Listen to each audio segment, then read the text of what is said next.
لله رب العالمين والعاقبة للمتقين والصلاة والسلام على من كان نبيا وآدم بين الماء والطين. أما بعد فأعوذ بالله من الشيطان الرجيم. بسم الله الرحمن الرحيم. ألا إن أولياء الله لا خوف عليهم ولا هم يحزنون. صدق الله العظيم. إن الله وملائكته يصلون على النبي.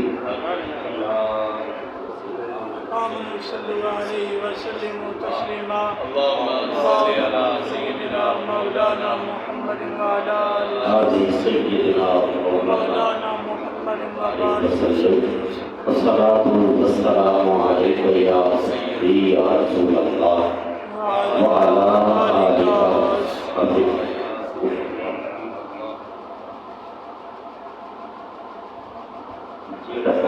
الفاظ ولیاں جیڑا کرتا ہے اللہ کے ولیاں پسند، اس کچھ پہ بھی آندا ہیرے کا رنگ، سبحان اللہ. اس ہیرے کا رہندا نکوڑی مل، ٹوٹ کے جہڑا بھی گر جائے کسے کا اللہ. پندرہ بند کر کے گفتگو کریں. آج اصل میں میرا ارادہ کچھ اور ہے.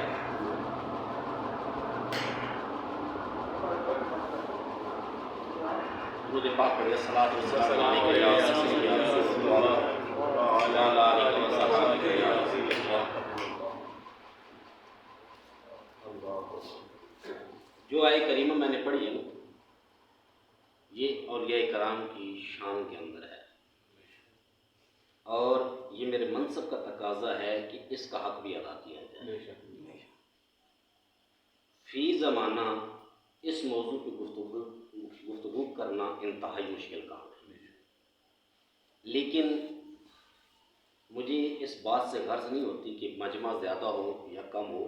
آپ بیٹھے ہیں، صرف توجہ رکھنی ہے اور اس موضوع پہ آج دو چار باتیں کرنی ہیں. مقصد اس لیے ہے کہ 2 دن کے بعد میرے مرشد گرامی کا عرس مبارک ہے، تو آج وہ اسی ٹاپک پہ میں گفتگو کر رہا ہوں. تو آج جو میں نے آیہ کریمہ آپ کے سامنے پڑھی، جس کے اندر رب کائنات نے بڑا واضح طور پر ارشاد فرمایا الا ان اولیاء اللہ لا خوف علیہم ولا هم یحزنون، کہ خبردار جو اللہ کے ولی ہوتے ہیں، جو اللہ کے ولی ہوتے ہیں، انہیں نہ کوئی خوف ہوتا ہے نہ کوئی غم ہوتا ہے. برادران اسلام، انتہائی اختصار کے ساتھ بات ہوگی، لیکن آج اس موضوع کو سمجھنے کی کوشش ہے. سب سے پہلے ولی کہتے کس کو ہیں؟ ولایت ہوتی کیا ہے؟ ولی کا معنی جو ہم عرف میں لیتے ہیں وہ کہتے ہیں اللہ کے دوست کو، محبوب کو، جو نیک ہوتا ہے اس کو میں اور آپ ولی کہتے ہیں. آئیے آقا کریم علیہ الصلوۃ والسلام کی بارگاہ بے کس پناہ کے اندر چلتے ہیں اور دیکھتے ہیں کہ مقام رسالت سے ہمیں ولایت کے بارے میں کیا پتہ چلتا ہے. میرے اور آپ کے کریم لجپال آقا علیہ الصلوۃ والسلام نے ارشاد فرمایا کہ اللہ کا ولی وہ ہوتا ہے جس کا چہرہ دیکھنے سے خدا یاد آتا ہے. سبحان اللہ. سبحان اللہ. یہ حدیث پاک ہے. آقا کریم علیہ الصلوۃ والسلام نے ارشاد فرمایا کہ اللہ کا ولی وہ ہوتا ہے کہ جس کا چہرہ دیکھنے سے خدا یاد آئے. یہ ایک بات. اب چلتے ہیں دوسری روایت کے اندر. حضرت عبداللہ ابن عباس رضی اللہ تعالی عنہ آپ ارشاد فرماتے ہیں آقا کریم علیہ الصلوۃ والسلام کی مجلس لگی ہے، صحابہ کرام تشریف فرما ہیں، اور ایک صحابی رسول عرض کرتے ہیں یا رسول اللہ صلی اللہ علیہ وآلہ وسلم، ہمارے بہترین ہم نشین کون ہیں؟ آج ہم دوستی بھی رکھتے ہیں نا، سنگتیں رکھتے ہیں، حلقہ احباب ہوتا ہے. آج بڑے بڑے دعوے کرتے ہیں کہ یہ میرا یار ہے، دوست ہے، سنگی ہے، یہ ولی ہے. یہ معنی دوست کا ہی چل رہا ہے. تو اللہ کے حبیب آقا دو جہاں صلی اللہ علیہ وآلہ وسلم کی بارگاہ میں جب یہ سوال ہوا کہ آقا بہترین ہم نشین کون ہے، تو میرے آقا کریم علیہ الصلوۃ والسلام نے ارشاد فرمایا کہ جس کی صحبت کے اندر تم بیٹھو، جس کا چہرہ دیکھو تمہیں خدا یاد آ جائے۔ پہلی بات کہ چہرہ دیکھنے سے خدا یاد آ جائے۔ پہلی جو روایت میں نے بیان کی تھی وہ الگ تھی، اب یہ روایت الگ ہے۔ اس کے اندر آقا کریم علیہ الصلوۃ والسلام نے ولیوں کی 3 نشانیاں بیان کی ہیں۔ پہلی نشانی کون سی ہے کہ چہرہ دیکھو تو خدا یاد آ جائے۔ جب وہ گفتگو کرے تو علم کے اندر اضافہ ہو۔ اور تیسری بات، میرے اور آپ کے قریب لجپال آقا علیہ الصلوۃ والسلام نے ارشاد فرمایا، پہلا کیا فرمایا کہ چہرہ دیکھنے سے خدا یاد آ جائے۔ دوسرا فرمایا جب وہ گفتگو کریں تو علم کے اندر اضافہ ہو۔ اور تیسری نشانی میرے آقا کریم علیہ الصلوۃ والسلام نے ارشاد فرمایا جب عمل کرے تو آخرت کی یاد آ جائے۔ جب عمل کرے تو آخرت کی یاد آ جائے۔ اب برادران اسلام فی زمانہ، کیونکہ میں نے پہلے کہا کہ میں نے ٹاپک بڑا مشکل چن لیا ہے، اگر روایتی تقریر کی جائے تو پھر انداز الگ ہے، بات سمجھانے کی ہے۔ فی زمانہ اس کے اندر بہت زیادہ ضرورت ہے کہ اس کے اوپر بیان کیا جائے۔ جن کی 11ویں شریف کی محفل ہم سجا کے بیٹھے ہیں، سرکار غوث پاک حضور شیخ عبد القادر جیلانی رحمۃ اللہ تعالیٰ، آپ مقامی ولایت کے متعلق کیا فرماتے ہیں کہ اگر کوئی شخص ہوا کے اندر اڑتا ہوا آ رہا ہے لیکن شریعت مصطفیٰ کا پابند نہیں ہے، وہ عامل ہو سکتا ہے، جادوگر ہو سکتا ہے، مگر ولی نہیں ہو سکتا، ولی نہیں ہو سکتا۔ اب ولایت کے لیے شرط کیا ہے؟ ولایت کے لیے شرط یہ ہے کہ وہ طہارت اور پاکیزگی کا مجموعہ ہو، وہ طہارت کا پیکر ہو۔ فی زمانہ ہر طرف آپ بینر دیکھ سکتے ہیں، پینا فلیکس دیکھ سکتے ہیں، بڑے بڑے القابات لگے ہوتے ہیں، لیکن ہمیں 3 چیزیں آقا کریم علیہ الصلوۃ والسلام نے بیان کر دی، وہ نشانیاں نظر آئیں تو سمجھ لو کہ تم ولی کی بارگاہ کے اندر بیٹھے ہو، کہ چہرہ دیکھنے سے خدا یاد آ جائے۔ اب اس کے اندر ایک امتحان پڑ جاتا ہے کہ یار ایک بندہ اے سی کے اندر بیٹھا ہے، چہرے پہ نور ویسے بھی آ جاتا ہے، روشنی بیٹھ کے اے سی کے اندر ویسے ہی چہرہ خوبصورت ہو جاتا ہے، کام ہوتا کوئی نہیں۔ اب اس کی جو طریقہ ہے، جب تم کسی کی صحبت کے اندر بیٹھو نا، جب گفتگو ہوتی ہے، کیوں کہ یہاں پہ آقا کریم علیہ الصلوۃ والسلام نے دوسری بات ارشاد فرما دی کہ جب وہ بات کرے علم کے اندر اضافہ ہو، جب عمل کرے تو خوف خدا آئے، آخرت کی یاد آ جائے۔ جب تم کسی ولی کی صحبت کے اندر بیٹھو، تمہارے دل کے اندر ایک ارتعاش پیدا ہو جائے، کپ کپی پیدا ہو جائے، خوف پیدا ہو جائے، آخرت کی یاد آئے، تم سمجھ لو ولی کی بارگاہ کے اندر بیٹھے، تم سمجھ لو کہ اللہ کے ولی کی بارگاہ کے اندر بیٹھے ہو۔ برادران اسلام، آج کے دور کے اندر ولی کم نہیں، ہر زمانے کے اندر ولایت کی ایک پورا سسٹم ہے، وہ قائم رہتے ہیں، اللہ کے ولیوں نے قائم رہنا ہے۔ اب ولی بنتا کیسا ہے؟ ایک حدیث پاک کے اندر آتا ہے، آقا کریم علیہ الصلوۃ والسلام نے ارشاد فرمایا کہ جب کوئی بندہ رب کی عبادت کرتا ہے، رب کی عبادت کرتا ہے، رب کو راضی کرتا ہے، مخلوق خدا سو جاتی ہے، رات کی تنہائیوں کے اندر وہ اٹھ کے مصلی بچھا کے اپنے رب کو راضی کرتا ہے، آنسو گرتے ہیں مصلی پہ، اپنے رب کو یاد کرتا ہے۔ ارے رات کی تنہائیوں کے اندر رب کو یاد کیا جا رہا ہے۔ اب دیکھیے، یاد کرنے والا دل کے اندر یاد کر رہا ہے، رات کو اس کو دیکھنے والا کوئی نہیں، رات کو اس کو جانچنے والا کوئی نہیں، آنکھیں نم رہتی ہیں، رب کو یاد کر رہا ہے۔ ایک لمحہ ایسا آ جاتا ہے کہ جب رب اس کو اپنا پیارا بنا لیتا ہے، اور پھر حکم کیا ہوتا ہے؟ اے جبریل آ جا۔ اب جبریل کو حکم ہوتا ہے، اے جبریل آ جا، دنیا کے اندر جو فلاں شخص ہے نا، میں اس کے ساتھ محبت کرتا ہوں، تو بھی اس کے ساتھ محبت کر۔ اب جبریل بھی اس شخص کے ساتھ محبت کرنا شروع کر دیتے ہیں۔ پھر حضرت جبریل امین آسمان دنیا کے اوپر ندا کرتے ہیں، فرشتوں کو حکم ہو جاتا ہے، فرشتوں اللہ اس بندے سے محبت کرتا ہے، میں اللہ کے حکم سے محبت کرتا ہوں، تمہیں بھی حکم دیتا ہوں کہ اس بندے سے محبت کرو۔ اب پھر دنیا کے اندر جو نیک روحیں ہوتی ہیں، جن کے دل پاکیزہ ہوتے ہیں، ان کے دلوں کے اندر رب کی طرف سے اللہ کے ولی کی محبت کو ڈال دیا جاتا ہے، اللہ کے ولی کی محبت کو ڈال دیا جاتا ہے۔ ارے جو محبت رات کی تنہائیوں کے اندر چلی تھی، جس کو دیکھنے والا کوئی نہ تھا، یہ محبت زمینی تھی، ارے جب محبت کامل ہوئی تو پھر یہ زمینی نہ رہی، لامکان کی رہ بن گئی، یہ آفاقی بن گئی۔ برادران اسلام اب دیکھیے، جب آفاقی بنے، آج سوشل میڈیا کا دور ہے، لمحوں کے اندر بات ادھر کی ادھر پہنچ جاتی ہے، لمحوں کے اندر بات پہنچ جاتی ہے، لیکن میں ایک سوال کرنا چاہتا ہوں۔ حضور داتا علی حجویری کو گزرے ہوئے 1000 سال سے زیادہ کا عرصہ گزر چکا ہے، 1000 سال کا عرصہ گزر چکا ہے، لیکن آج بھی کتابیں اٹھا کر دیکھیے، داتا علی حجویری کی پیدائش سے لے کر وفات تک کا تذکرہ آپ کو ملتا ہے۔ وجہ کیا ہے؟ ارے وجہ یہ ہے، فَاذْكُرُونِي أَذْكُرْكُمْ، کہ تو مجھے یاد کر میں تجھے یاد کروں گا۔ کہ جب بندہ اپنا تعلق رب سے بنا لیتا ہے، وہ زندہ رہتا ہے تو رب کو یاد کرتا ہے، وہ چلتا ہے تو رب کو یاد کرتا ہے، سونے لگتا ہے تو رب کو یاد کرتا ہے۔ جب وہ رب کا مقبول بندہ بن جاتا ہے، رب دنیا والوں کے دلوں کے اندر اپنے بندے کی محبت کو ڈال دیتا ہے۔ اس لیے 1000 سال گزر گئے، لیکن آج بھی داتا علی حجویری کا نام زندہ ہے۔ خواجہ معین الدین چشتی اجمیری رحمۃ اللہ تعالیٰ علیہ اجمیر کے اندر ڈیرا لگاتے ہیں، اجمیر کے اندر ڈیرا لگایا۔ بابا فرید الدین گنج شکر رحمۃ اللہ تعالیٰ علیہ کو پاک پتن کے اندر خوشبو آ جاتی ہے۔ ارے اس وقت حالت یہ تھی کہ یہاں پہ بندہ فوت ہو جاتا، مہینوں گزر جاتے، تو تب جا کے دوسرے علاقے کے اندر پتہ چلتا رشتہ داروں کو کہ ہمارا بندہ فوت ہو گیا ہے۔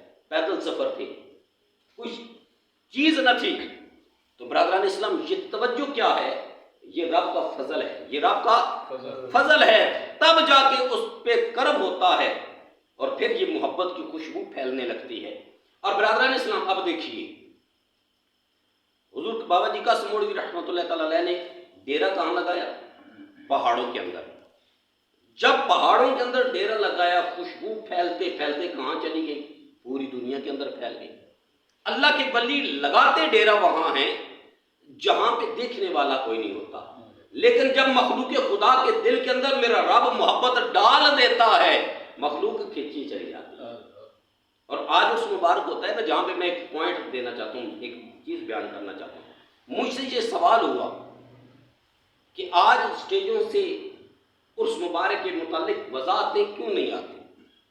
یاد رکھیے، عرس اور میلے کے اندر فرق ہوتا ہے۔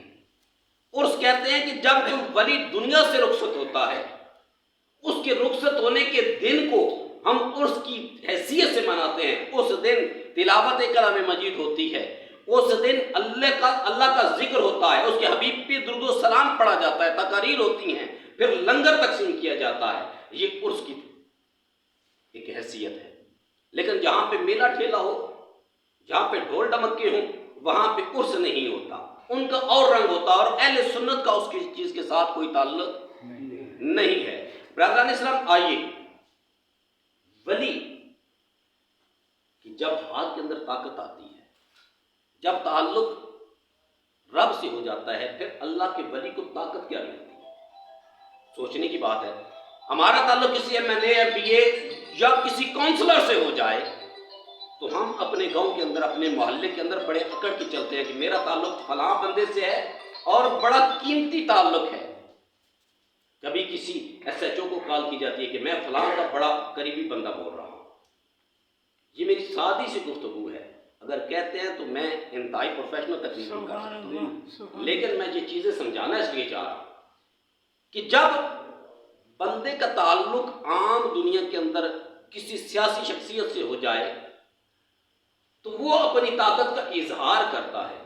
تو جب بندے کا تعلق رب سے ہو جاتا ہے، رب اس پہ کتنا کرم کرتا ہے۔ بغداد کی شہر ہے، شہر بغداد ہے، حضرت جنید بغدادی رحمۃ اللہ تعالیٰ علیہ تشریف فرما ہے، مجلس لگی ہے، اور مجلس کے اندر ایک شخص کھڑا ہو جاتا ہے، جبہ پہنے ہیں، کپا پہنے، اور سوال کیا کرتا ہے؟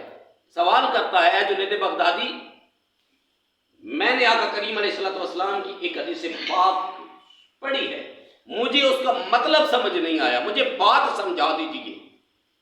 آپ نے فرمایا، سائل سوال کرنے والے تو سوال کر، وہ کہتا ہے، میں نے ایک حدیث پاک پڑھی ہے، تقو فراست المومن فإنه ينظر بنور اللہ، کہ مومن کی فراست سے ڈر یہ اللہ کے نور سے دیکھتا ہے۔ مجھے اس بات کی سمجھ نہیں آئی، مجھے بات سمجھائیے۔ آپ فرماتے ہیں، جنید بغدادی نے فرمایا آپ سامنے آ جائیے۔ وہ سامنے آتا ہے، وہ نوجوان پھر سوال کرتا ہے، اے جنید بغدادی مجھے مسئلہ سمجھائیے کہ مومن کی فراست سے ڈرو، یہ اللہ کے نور سے دیکھتا ہے، یہ اللہ کے نبی نے ارشاد فرمایا، اس کا مطلب کیا ہے؟ حضرت جنید بغدادی فرماتے ہیں، اے سائل، اے سوال کرنے والے، اپنے گلے سے زنار نکال کے توڑ دے، تیرا کلمہ پڑھنے کا وقت آ گیا۔ وہ عیسائی راہب تھا، جب اس نے میرے آقا کریم علیہ السلام کی یہ حدیث سنی، وہ جنید بغدادی کی بارگاہ کے اندر امتحان لینے کے لیے آیا کہ کیا یہ قول سچ ہے۔ برادران اسلام، جب یہ ذہن کے اندر سوال آتا ہے، اعتراض کوئی کر سکتا ہے کہ جنید بغدادی کو کیسے پتہ چل گیا تھا یہ سوال کرنے والا عیسائی راہب ہے؟ حضرت جنید بغدادی کو کس طرح پتہ چل گیا تھا کہ سوال کرنے والا غیر مسلم ہے؟ حضرت جنید بغدادی کو کیسے پتہ چل گیا تھا یہ سوال کرے گا تو اسلام قبول کر لے گا؟ یہ سوال آ سکتا ہے نا۔ آئیے صحابہ کرام کی بارگاہ کے اندر لے کے چلتا ہوں، امیر المومنین حضرت سیدنا عمر فاروق رضی اللہ تعالیٰ عنہ کی بارگاہ کے اندر لے کے چلتا ہوں۔ مدینہ پاک کی مسجد ہے، مسجد نبوی ہے، منبر رسول ہے، جمعہ کا دن ہے، حضرت سیدنا عمر فاروق رضی اللہ تعالیٰ عنہ خطبہ ارشاد فرما رہے ہیں، اور خطبہ ارشاد فرماتے فرماتے حضرت ساریہ کو پکارتے ہیں، اے ساریہ پہاڑ کی طرف ہو جاؤ۔ اب سارے حیران، سمجھ نہیں آ رہی کہ حضرت ساریہ تو نہاوند کے میدان جنگ کے اندر جنگ لڑ رہے ہیں جو کئی میل دور ہے، حضرت عمر پکار کس کو رہے ہیں؟ ارے چند دن گزرتے ہیں، قاصد آتا ہے، قاصد پیغام دیتا ہے کہ اللہ نے لشکر اسلام کو فتح عطا فرمائی ہے۔ حضرت عمر کی بارگاہ کے اندر جب یہ قاصد پیغام دیتا ہے، ایک شخص کھڑا ہوتا ہے، کہتا ہے، اے قاصد، ایسا آیا ہے تو بتا کوئی خاص واقعہ ہو۔ قاصد کہتا ہے، جمعے والا دن تھا، عین جمعے کا موقع تھا، ہمارا لشکر دشمن کے لشکر کے ساتھ جنگ کر رہا تھا، ممکن یہ تھا کہ دشمن کا لشکر ہم پہ غالب آ جاتا، اچانک ایک آواز آئی، حضرت ساریہ کی طرف آواز آتی ہے، حضرت ساریہ نے لشکر کو سمیٹا، پہاڑ کی اوٹ لی، اللہ نے اس آواز کی برکت سے ہمیں فتح عطا فرمائی۔ نعرہ تکبیر، نعرہ رسالت، نعرہ تحقیق، نعرہ حیدری۔ اب برادران اسلام توجہ کیجئے، حضرت سیدنا عمر فاروق رضی اللہ تعالیٰ عنہ کہاں کھڑے ہیں؟ مسجد نبوی کے اندر، منبر رسول پر، اور حضرت ساریہ کہاں ہیں؟ دشمنوں کے ساتھ جنگ لڑ رہے ہیں نہاوند کے میدان جنگ کے اندر۔ اب یہ سوال کرنا چاہتا ہوں کہ عمر کے پاس وہ کون سی طاقت تھی کہ جس کی طاقت سے عمر نے دیکھا کہ حضرت ساریہ کا لشکر شکست کھا جائے گا؟ وہ کون سی طاقت تھی کہ جس کی طاقت سے حضرت عمر بولے اور حضرت ساریہ نے سن لیا؟ پتہ چلا کہ جب تک بکے نہ تھے کوئی پوچھتا نہ تھا، اب آپ نے خرید کر ہمیں انمول کر، جنہوں نے جام میرے مصطفیٰ کریم علیہ السلام کی نظروں سے پیا ہو، ارے اللہ کی عزت کی قسم وہ مدینہ کی سرزمین پہ کھڑے ہو کر ارے حضرت ساریہ کا لشکر دیکھ بھی سکتے ہیں، آواز پہنچا بھی سکتے ہیں۔ یہ وہ محبت کی بات تھی جو سینہ بسینہ چلتے ہوئے جنید بغدادی کی بارگاہ کے اندر آتی ہے، اور جنید بغدادی اسی نگاہ سے دیکھتے ہیں تو پتہ چلتا ہے جو سائل آیا ہے سوال کرنے کے لیے آج نگاہ سے اسلام کی طاقت کے اندر داخل ہو جائے گا۔ اور پھر دنیا والا ایک دنیا کی مثال دیتا ہوں، یہ موبائل ہر ایک کے پاس ہے، ہر ایک کے پاس موبائل ہے۔ میں حضرت ایک مسئلہ پڑھ رہا تھا، اس واٹس ایپ نے میرا مسئلہ حل کر دیا کہ حضرت شیخ عبد القادر جیلانی رحمۃ اللہ تعالیٰ علیہ کی بارگاہ کے اندر ایک شخص آیا اور کہنے لگا، حضرت آج آپ میرے گھر کے اندر دعوت قبول کیجیے، آپ نے قبول فرما لی۔ دوسرا شخص آیا، حضور میرے پاس دعوت قبول فرما لیجیے، آپ نے قبول فرمائی۔ بے شمار لوگ آئے، دعوت کرتے گئے، قبول فرماتے گئے۔ ایک شخص حیران تھا کہ حضرت نے ایک ہی وقت سب کو دے دیا، سب کو قبول کر لیا، سب کا قبول کر لیا، انکار کسی کو نہیں کیا۔ جب دوسرا دن آیا، سارے خوشی سے جھومتے آ رہے ہیں، کل اللہ کے ولی میرے گھر تشریف لائے تھے، کھانا کھایا تھا، کل اللہ کے ولی میرے گھر میں آئے تھے، کھانا کھایا تھا۔ آج سوشل میڈیا کے ذریعے ایک بندہ بیٹھ کے کئی دوستوں کے ساتھ اٹ ٹائم بات بھی کرتا ہے، اس کی تصویر بھی دیکھتا ہے. ارے دنیا کی بنائی ہوئی ایک آلے کے اندر یہ طاقت ہے کہ 100 بندوں کو ایک جگہ پہ جمع کر دیتا ہے. ارے جس کا تعلق میرے رب کے ساتھ ہوتا ہے اللہ اس کو طاقت دے دیتا ہے، وہ ایک جگہ پہ ہوتے ہوئے بھی 100 جگہ پہ حاضر ہو جاتا ہے. سبحان اللہ. وہ ایک جگہ پہ ہوتے ہوئے بھی 100 جگہ پہ حاضر ہو جاتا ہے. برادران اسلام اب دیکھیے، کال ملائی آپ نے WhatsApp پہ، کوئی سہارا ہوا، سامنے دیوار بھی ہے، فاصلہ بھی ہے، اس کے باوجود تصویر کیسے آتی ہے؟ اس کے باوجود آواز کیسے آتی ہے؟ دیکھ کس طرح سکتے ہیں؟ یہ کس نے بنایا ہے؟ کس نے بنایا ہے؟ ابھی کچھ آلے ایسے بھی آئے ہیں کہ جب ان کو زمین پہ رکھا جاتا ہے نا تو وہ بتاتے ہیں کہ زمین کی تہ کے اندر مٹی کتنی ہے، پانی کتنا ہے، تانبا کتنا ہے، سونا کتنا ہے، یورینیم کتنی ہے، کتنی دھاتیں کتنی مقدار کے اندر موجود ہے، وہ زمین کی تہ تک گہرائیوں تک بتا دیتے ہیں. برادران اسلام اب توجہ کرنی ہے، انسان کی بنائی ہوئی ایک چیز کے اندر یہ طاقت ہے کہ وہ زمین کی گہرائیوں کے اندر جو چیزیں پوشیدہ ہیں ان کو دیکھتا بھی ہے، بتاتا بھی ہے، ارے تولتا بھی ہے. یہ آنکھ میرے رب نے بنائی ہے، یہ دل میرے رب نے بنایا ہے، یہ زبان میرے رب نے بنائی ہے. جب تعلق رب سے مضبوط ہو جاتا ہے، ارے مدینہ کی سرزمین پہ بندہ کھڑا ہو بولے تو حضرت ساریہ سن لے. سبحان اللہ. نعرہ تکبیر، اللہ اکبر، نعرہ رسالت، یا رسول اللہ، نعرہ تحقیق، نعرہ نعرہ حیدری.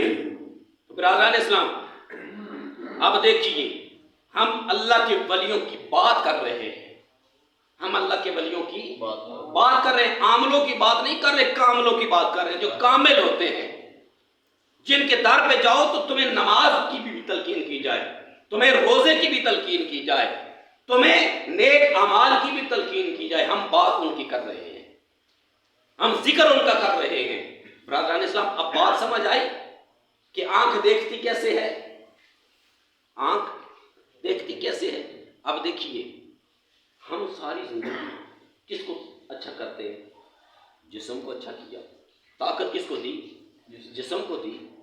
ارے سب کچھ اس لیے کرتے ہیں کہ جسم توانا رہے، خوبصورت رہے، سجا رہے، سنورا رہے. آئے نہایا، تیل لگایا، خوشبو لگائی، لباس پہنا، کس لیے؟ جسم کے لیے. لیکن جسم کے اندر ایک روح بھی موجود ہے جس کے بارے میں ابھی کبھی کوئی خیال نہیں آیا، جس کے بارے میں کبھی ہم نے سوچا تک نہیں. اللہ کی حقیقت تو اس روح کی ہے، تعلق تو اس روح کا ہے. لیکن برادران اسلام کبھی ہم اپنی اناز سے باہر نکل کر سوچیں تو پھر دیکھیں کہ ہوتا کیا ہے. جب تعلق رب سے ہو جاتا ہے نا تو بندہ بڑا بے نیاز ہو جاتا ہے. حضور ایک شعر سنا تھا میں نے، عارف کھڑی رومی کشمیر میاں محمد بخش رحمۃ اللہ تعالیٰ. یہ واقعہ میں سن رہا تھا اور مجھے لطف آیا. آپ فرماتے ہیں نا، ایک دن وہ بیٹھے تھے ایک لسوڑے کے درخت کے نیچے نا، تو رب کی قدرتوں کے اندر غور و فکر کر رہے تھے. جب غور کر رہے تھے نا، آپ نماز پڑھتے ہیں، نیک اعمال کرتے ہیں، لاکھ لوگ برا چاہے نا چھوڑ دیں، تعلق رب کی طرف مضبوط کر لیں، لوگوں کی باتوں پہ دھیان دینا چھوڑ دو.